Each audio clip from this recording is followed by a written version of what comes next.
showing emotion. What's this about showing emotion? Exactly how am I supposed to show emotion? Hi, I'm Autumn Bardot. Welcome back to my channel. And if you're new, thank you so much for joining today. Today is all about how to exactly conjure up the showing of emotion. It's going to be a short video. I'm working on a series of shorts because, as some of you may know, I just started school and that's kind of consuming a lot of my time right now. But I love you all and I keep wanting to bring you new and fresh content. So if you haven't already, I would love if you would hit that subscribe button. It helps me get out there to the wide YouTube universe, and click that little notify bell, ding ding, and whenever you go on YouTube, it'll notify you that I have a new YouTube video up. Okay, so today, this is how we're going to do showing the emotion that agents love to see, that readers love to see, that we need to bring into our novels. So you're writing a scene, you're not sure how to show that emotion, you don't want to write that they're happy or they're sad, or you need something a little bit more deep. How do you conjure up, summon up the emotions in a multitude of different ways and not the same old hackneyed ways? This is what I do. It works for me, and I do it in about a second draft. That's why my second draft takes so long. And it takes some time sometimes because you want to be original, you want to be different, you don't want to be conjuring up the same kind of feelings the whole time because that gets really repetitive.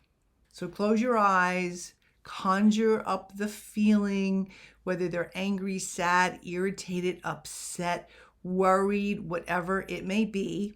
Remember how you felt when you were experiencing that emotion.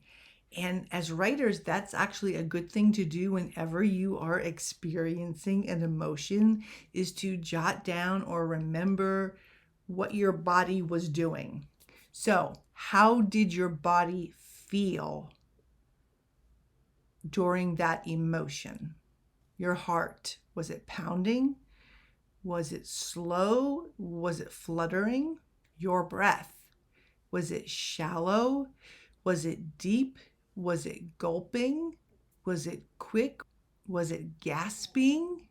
Your stomach, is it tight, sick, painful, full, empty, gurgling, twisted in a knot? Your back, is it rigid, frozen in terror? Is it slumped? Is it curved this way, arched this way? Are there shivers going up and down your spine? Your skin, is it hot, cold, sweaty, clammy, goosebumpy, goosebumply? Is it crawling? Is it tight?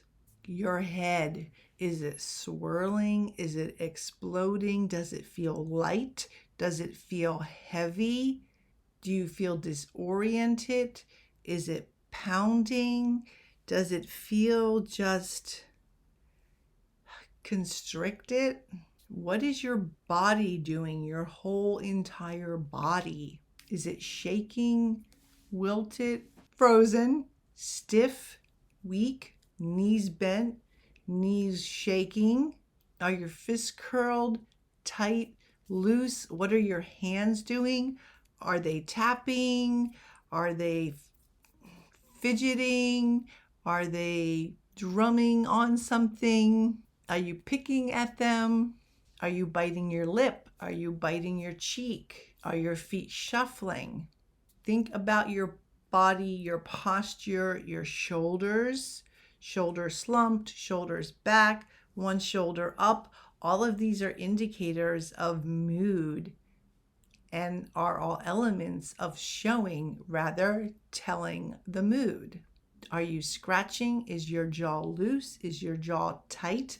A lot of people get tension right in here when they're stressed, so their jaw tightens or clenches. Your eyes, are they blurry, focused,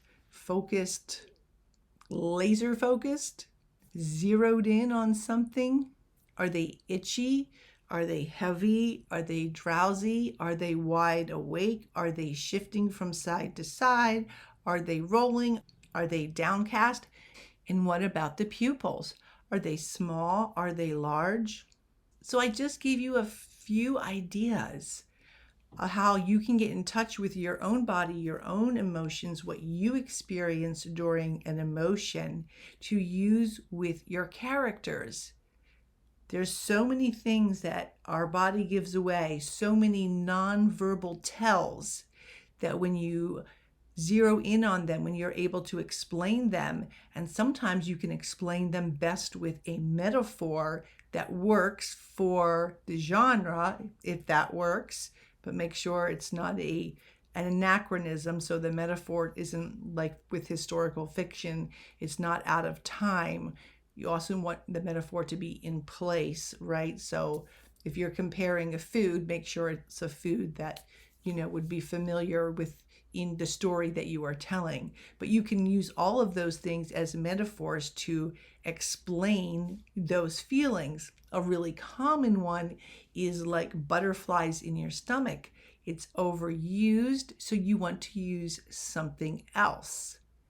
That's up to you. Think about what that feels next time when you're really anxious and nervous. But the fluttering usually is a good anxiety, where there's also a different kind of feeling with a bad anxiety. Your throat too can do things. It can tighten, bile can raise up, you can swallow.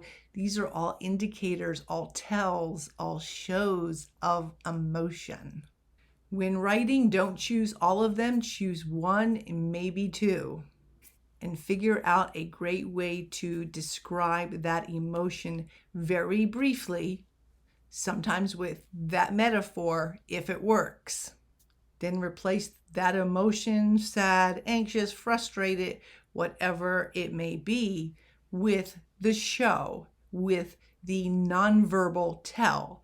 So when you hear showing for emotion, think nonverbal clues.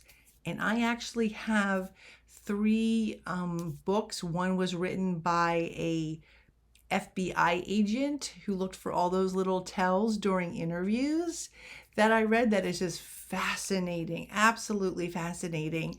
And then 2 more just about reading people's body language professionally or personally so that you can get a good understanding of that person. I recommend getting any of those books because I loved it. And I will put a link to the FBI agent's book down in the description box below.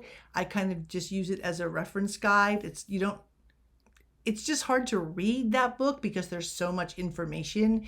But whenever I am stuck and I need to figure out how I'm going to show that emotion in a little bit of a different way or in a unique tell, then I pull open that book, flip through the pages, and look for something that's going to work for that character.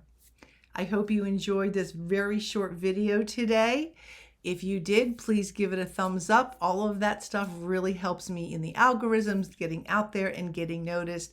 If you haven't already, I would love if you would hit that subscribe because it just helps me get out there. And like who doesn't want subscribers, right? Just click, click, click, and it's done. As always, writers, dream, create, and embrace. Bye-bye.